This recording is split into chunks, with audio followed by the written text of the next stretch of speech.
I have a lot of questions about this. We did tremendous work last year addressing the supply side of housing, making really monumental changes to zoning to allow more growth. Well, let me say this, to allow more construction of homes and infill housing to catch up with the growth that has been building for 10 years without housing keeping up with it. But housing affordability is going to be a key piece of that. To that end, I'm sponsoring the real estate excise tax, making it more progressive. We did a change in 2019. This is another change. And that change to the real estate excise tax would raise nearly $300 million per biennium dedicated to affordable housing across several accounts, including a dedicated account for housing specifically for folks with intellectual and developmental disabilities, which is a very big gap in our community. We have 7,000 units and we need 37,000 units. We have a lot of aging parents in Washington State who have adult children with intellectual disabilities. And they're desperately afraid of what's going to happen to their children when they pass. And building that housing is really critical. So housing affordability is huge.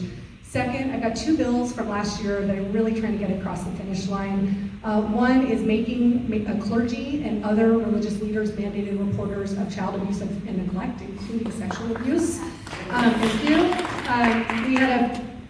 It really blew up at the end, frankly, because of the Catholic Conference, who don't want confession included. And this is a really delicate, hard topic. It's not partisan. Actually, we've got people on both sides of the aisle, on both sides of the issue. And I've been working with the Catholic Conference in the interim, trying to find a compromise, so may have a solution there, working on it. The other big bill I'm working on is including fertility benefits in our base health insurance in Washington State. And I had no idea how many messages I would get from all across the state from families that want and need this. You know, I'll just say honestly, like, I have access to these benefits because my husband works at Google. You should not have to work for a large corporation, including some of the biggest tech companies in the world, to have access to basic benefits that help you build a family when, for instance, you've been impacted by cancer and you can't have children anymore, right? If you are LGBT and require the use of donated eggs or sperm or a surrogate to have a kid. These are basic rights of Washingtonians to build a family, and those should be included in base health benefits. We hope we'll get there this year. I have two bills that are focused on experiences faced by our constituents. One with Representative Reed, and if you want me to talk about it, I will let you talk more about it. We are bringing forward a bill on crane safety. I'm sure you all remember, and we've got our other seatmate is the number 2 on the bill as our chair of the Labor Committee. You all remember when the crane fell from the sky down in South Lake Union in 2019, CMV, and pregnant moms need to know that so they don't risk contracting CMV and putting their newborns at risk. In this case, sadly, the Getty family lost their daughter Dakota, and we want to pass this law to educate families and include it in the newborn screening test so this never happens again. Last thing I'll mention, I am really leading a big package of bills on criminal legal system reform, specifically focused on juvenile justice, partnering with our incarcerated young people, our incarcerated adults, who frankly, some of them have been there for 20 years since they were young people. These are folks in my generation, and we are trying to catch up to the laws to reflect what we have now discovered and have known for the last few years. Well, we've all known it for a long time. Teenagers make really dumb decisions, but now we have the science to back it up, that their brains are still developing. They are prone to peer pressure. They have challenges with risk regulation and their ability to understand the full impacts of their consequences. If you care about public safety, y'all, you want young people that are in contact with the criminal legal system to learn from those mistakes, get rehabilitated so they go home and they never touch the criminal legal system again. That's what I'm focused on in the legislature. With that, I will pass it over to Red Mary. I'm going to go next. I'm also going to time myself because I've been known to be a long talker. So I'm really excited to work on the crane safety bill with Senator Frame. It's a really great bill, and it's such an honor to be able to work with the family that have been working all across the country on crane safety legislation. So that's a really big thing. So 2 things that I mentioned in my introduction that I'm working on a lot this session. One is college access for young people in Washington State. And when I say college access, I kind of use that as a little bit less clunky than post-secondary access, but I do mean all pathways after high school, whether you're going to 4-year college, you're going to 2-year college, you're getting an apprenticeship, you're getting a professional certificate that allows you to work. We need more pathways for students, and we need more friction-free pathways for students. I spent most of the summer in my day job doing a big research project with the Gates Foundation on the state of college and career advising in Washington. And what we learned was really interesting, but also really sobering, that we are not doing enough to help young people understand what their options are, help them navigate and plan for their futures after school, and help them take the tangible steps they need to do to achieve those futures. And with that comes a lot of wasted potential in our state. All the young people I meet in the state are so incredible, and I want them to be able to do everything that their potential allows. And I firmly believe we aren't doing enough as a state to make that happen. We just hit a historic high milestone in Washington State for high school graduation. So we're graduating about 87% of high schoolers within 4 years. Okay, did you know that 50% of what you put in your recycling bin goes in the landfill? This is like insanely shocking. So I'm working on a very hard bill that I need all of your help with to get passed. Raise your hand if you want free curbside recycling. No. Yes. Raise your hand if you want a statewide list of everything that goes in the bin in every corner of the state of Washington. So we all know. Yes, check. Raise your hand if you want less packaging waste. Yes. And then raise your hand if you want to know that the things you put in your bin are actually being used after to be made into other goods. Yes, right? All these things. So I've got a bill called the Rewrapped Act that will do all of those things, and you probably wonder how are we going to pay for it. Well, polluter pays model, right? So the producers of packaging are going to pay to do all of those things here in Washington. And let me tell you how far this has come. A lot of these companies that produce these products have on their websites that they're very supportive of sustainability and they have very ambitious sustainability goals. 10 years ago, this model, it's called producer responsibility, was more controversial among those businesses. Now they're coming to the table asking us to pass these laws because they know they work and they like the idea of being at the table with their checkbooks, being a part of the solution, and that we're not just doing it to them, but they're with us trying to solve this problem. We have good news. The bill got out of the House Environment Committee, impacted by gun violence in my family. As a mom of 2 young kids, it is absolutely devastating to me that guns are the #1 cause of death for teens and kids in our country. We know that these common sense gun safety measures save lives. I have 2 bills that I'm working on, and there's also a suite of bills that we're working on this session, but namely, I have a bill that will require that if your firearm is lost or stolen, you have to report that to law enforcement within 24 hours. We model it after actually Seattle ordinance that's on the books.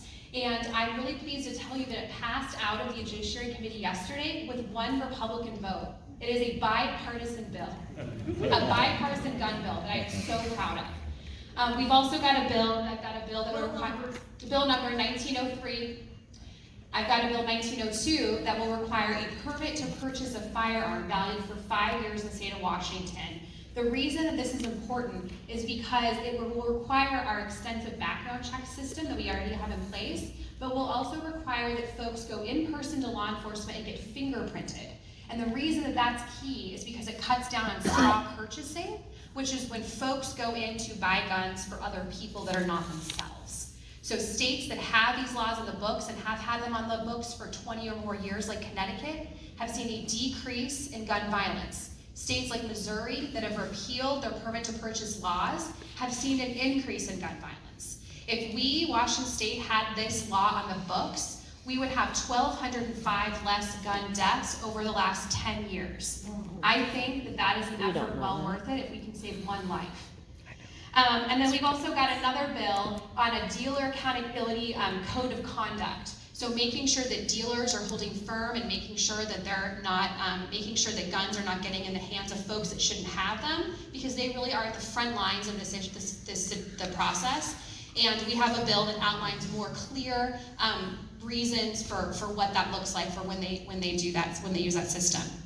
Lastly, I have a bill that I'm still working on to bring a guaranteed basic income pilot to the state of Washington. So we know that giving people cash with no strings attached works. We know because we did it during the pandemic when the federal government issued millions and billions of dollars in stimulus checks and poverty dropped to its lowest rate in 20 years. I have a bill that will implement a pilot program so we can test this theory out on a statewide basis. It's been a long road to get there, but I got a hearing in the House Appropriations Committee. We have a Senate companion bill now that Senator Frame signed on to. So we're cooking with gas, and we hope to get more progress in the next year. So thank you.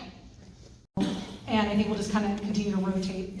First question I got, property tax increases are forcing many families out of their homes and raise rents. Please don't pass increases on taxes. So you all know I live and breathe this issue. And I think about all the things that we're looking at in the context. So the idea of like no tax increases, no changes to tax policy, I don't think any of us agree with that. I think we all think that the wealthy should pay what they owe, and our middle class, working families, and lower income families should get a bit of a break. Because we have not the worst tax code in the nation, the second worst tax code in the nation. Yeah, ITEP updated their data, but this is really great news, y'all.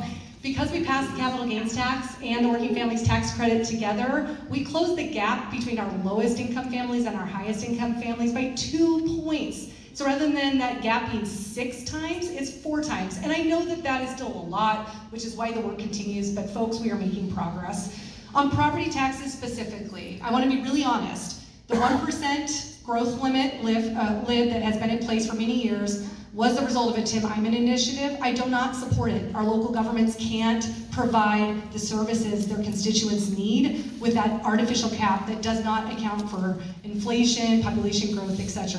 Yes, it counts for new construction, but as you've heard us say, construction has not kept up with population growth. We are 10 years behind. And so you're hearing from every part of local governments, from law enforcement to prosecutor's office to local libraries, you've got to lift this lid for us. We can't provide the basic services. And for our smallest taxing districts, they get pro-rationed at the end, so they just have to cut services and close down.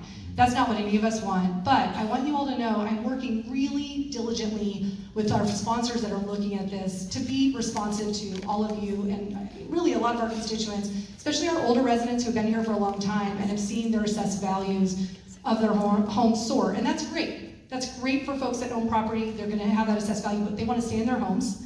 And so, for instance, on the bill that lifts that 1% property cap lid, and again, it's all optional, local governments still have to act, to bring it up to 3%, we also parent it as we need to for systemic support of our local government so they can meet constituent needs. We're also taking into account our low-income and fixed-income households. All right, next question. Okay, I have Deborah, who I just spoke with, would like an update on the Climate Commitment Act. So many of you may know that a repeal of the Climate Commitment Act has qualified for the 2024 ballot as an initiative to the legislature. So first of all, what is the Climate Commitment Act? We passed a law in 2021 that was groundbreaking. It put in place a cap and invest system in Washington, which in the most simplest terms means that our big polluters have to pay a fee for the right to pollute here in Washington, that the state can then invest in clean energy projects, and with a goal of having them reduce their emissions by 2050. Very simple, that's basically what it does. I don't know about you, but I care a lot about clean water and clean air for my kids to breathe. We all know climate change is upon us, and it's essential we do something about it. We have now have a whole West Coast has this policy, and we're very excited about the kind of revenue that we've already raised to help with this transition. There is an initiative on the ballot that the legislature must consider this session about what to do with it, and there are a couple options. We can change it, kick it back to the voters with a different question. We can just pass it as is, or we could do nothing.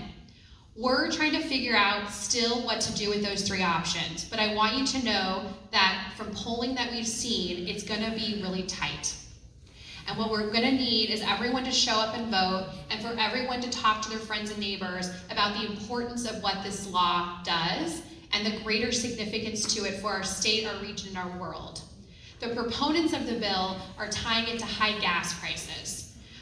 And so that is a message that's been very successful, and I believe got a lot of people to sign up for the initiative because of those high gas prices. We've got several other pieces of legislation forward this session that will bring more transparency around what the oil companies are actually, what the cost is that they're passing on to consumers, and that, and the connection that has to the law or not.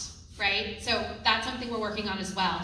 But I want you all to know that a lot of really smart people are thinking about this. I'm glad you're concerned about it, and I want you to know you should be concerned about it. And I want to make sure that we turn out our people just as much as they're going to turn out their people. So thanks for the question.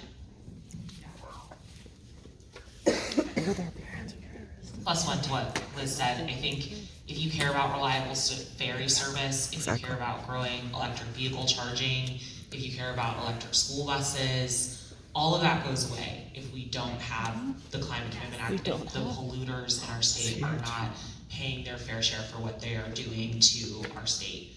I have a bunch of questions here about my transit-oriented development bill, so I'm going to talk about that a little bit. So we're going to go a lot faster moving forward because we know that you all have a lot of questions. We get so passionate about these topics. Did I say I was a long talker? We are living and breathing this right now every day, so pardon us if we get a little excited. I've got a question about, from the Washington Coalition for Open Government. Mike's here, he's the president, about legislative privilege, and they're asking everybody to take a pledge not to invoke legislative privilege, and I just wanted to take an opportunity to explain what this is and why, frankly, I'm not signing the pledge. Partly because I'm part of a lawsuit right now on legislative privilege, so signing the pledge now, it's a little late.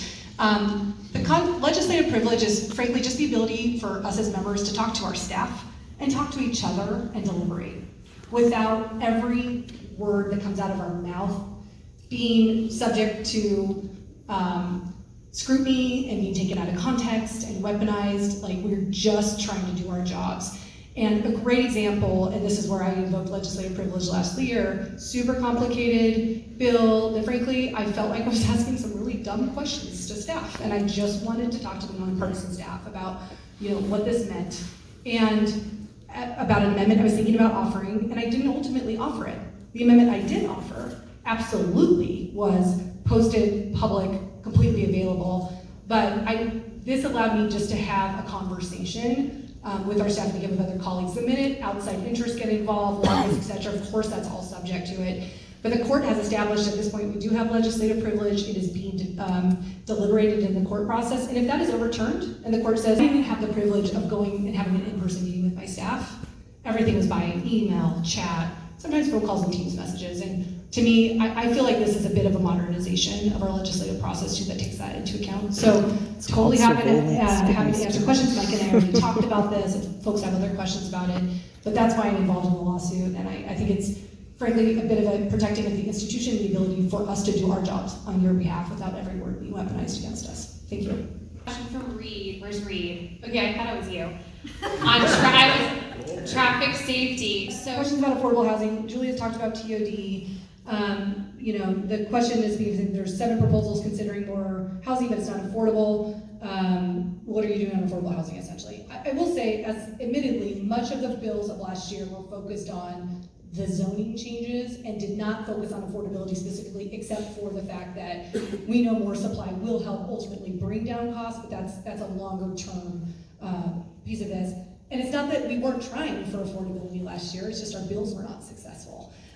So we are really zeroing in on those. I mentioned rent stabilization. Senator Trudeau has a bill that says, how do you include dissenting views in all of your discussions about bills and solutions? So this is a great question, and I absolutely agree that our country has become so much more polarized and uncivil, which I think is such a sad thing, right? And so I'm going to answer this question in the lens of a chair of a committee. So I chair the Labor Committee.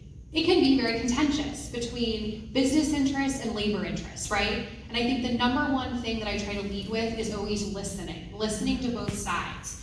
And I do this by meeting regularly with my Republican counterpart, listening to the priorities that her and her caucus have, and seeing how I can help her achieve those in a frame where I can support them.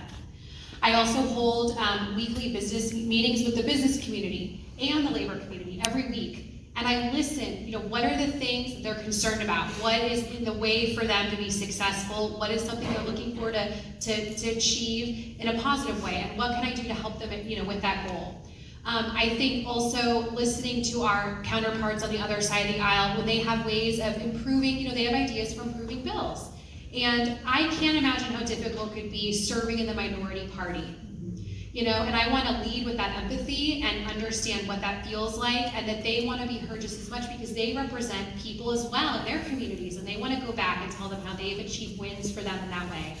And I think just one great example of how we did that is yesterday, we took a Republican amendment on my bill, my gun bill, to require 24-hour reporting of lost or stolen firearms, and that Republican voted for my bill out of committee, and now we have a bipartisan gun bill coming through the legislature. What an achievement, and I'm so proud to be a part of that. So that's what I try to do, and I think it's something I'm always working on. So thank you for the question. I can't help myself from adding to the other thing that we do to work in a bipartisan way. We have fun with our colleagues. Representative Reed and I are 2 of the 4 hosts of bipartisan legislative karaoke. Sometimes we have too much fun with our colleagues. And our staff. Shout out to the staff, they were all there. Something that's been happening since 1993 in some way, shape, or form, and that we host to bring people together and really have a chance to get to know each other as human beings, which really cultivates our ability to work together as colleagues. A lot of fun. I'll just do my last question because we're almost out of time. I was asked a question about my juvenile justice work. Am I including in my work just juveniles or people up to age of 25? And there's a specific question about people convicted of sex crimes. Well, I'm not changing the line of what a juvenile is. We're keeping that at 18. Much of the work is accounting for the fact that adolescent brain development is happening until 25, and so we've made so many changes to account for that, like letting young people stay in our juvenile facilities until they're 25, rather than having them go up to adult prison, which they used to at 18, 19, 20 years old and were very vulnerable, so we're letting them stay until 25. On sex crimes, as one specific example, when it comes to juveniles, I passed a bill last year that ultimately was bipartisan. I'm really proud of this. That really is a very nuanced conversation about young people commit sex crimes for very different reasons than adults. Sadly, many of them are victims themselves and are repeating behavior. It's really, it's tough stuff, but the data also tells us they are capable of change and understanding that. And we had laws in the books that were keeping people on the sex offender registry for the rest of their lives for things that they had done as teenagers or younger. We looked at that. We had a hard conversation with our colleagues. It's a great example of really tough conversations in a bipartisan way with people who have been impacted and understand how tough these conversations are. And I found out last week that 2,594 people were relieved of that responsibility to register, again, for crimes that they committed as children and are safe to be in community. Folks, keeping people in that registry when they're not a danger to the community is a waste of public resources and prevents those people from re-entering community and being productive members of society. And I was so glad that we had a bipartisan agreement on that. So these are really tough conversations. You hear me, I'm advocating both to prevent abuse of children with my clergy reporting bill and doing the hard work of what happens when these things happen and people are harmed and how we reconcile that. It's about restorative justice and rehabilitation, interrupting those cycles of violence. That's what's gonna make our community safe. And just thank you for the privilege of serving and allowing me to lean into that work, because it is hard and it is emotionally taxing, but it's the right thing to do. And I thank you for the privilege of serving. So that's my last comment. Last comments from you, seatmates? I just have one last comment. Jason Will wrote about a bunch of bills. Jason, are you here? Hi. Good news. I support all of these bills too, so thank you for writing out all the housing bills that you support. One housing bill that I wanted to call out that wasn't on your list that I'm really excited about, that I'm following closely, is House Bill 1998. This is the single room occupancy bill. So this is a bill to re-legalize single room occupancy or co-living arrangements that used to be legal and fairly common in our state. That's a type of living arrangement that's kind of similar to the one you live in your house, where you have a shared bathroom, oftentimes a shared kitchen, and you have your own private living facility. Sometimes they have bathrooms, sometimes they don't. You have your own private room.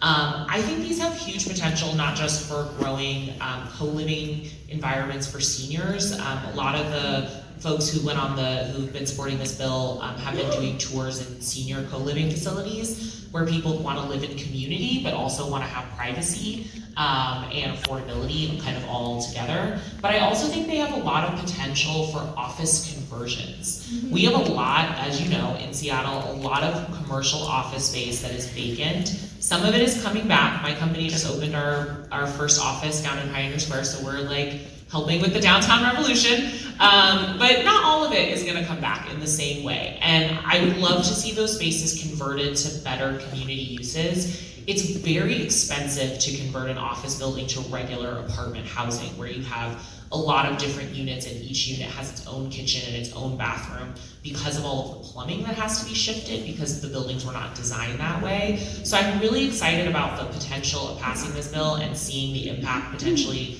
to drive and encourage office conversions in downtown, because it would sort of be like the perfect living arrangement. If you wanted to live downtown, it would be less expensive, you can walk to so many things, you're in a community of people, and you're using a building in a way that's vibrant and active as opposed to just being kind of a vacant storefront. So I want to shout out 1998, which I think is kind of a sleeper housing bill of the session, but I think it's got a ton of potential. So, and I echo Noel's comments. It is an honor to serve all of you. Thank you for giving me this privilege, and we look forward to continuing the work.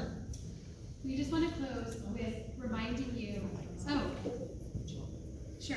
We want to close with reminding you how to get in touch with us. And we want to thank our amazing staff that's here today. Yay! So Sam Tinsley, raise your hand. Sam is my legislative assistant. Julia Lane is Julia's legislative assistant. That's right, Julia and Julia. We love it so much. And Lindsay Kelly-Her is Noel's legislative assistant. And we could not do our work without them. A lot of times you're interacting with them. And for that, we are so grateful. And thank you for being here. My session aide Jimmy is also here. And then we have legislators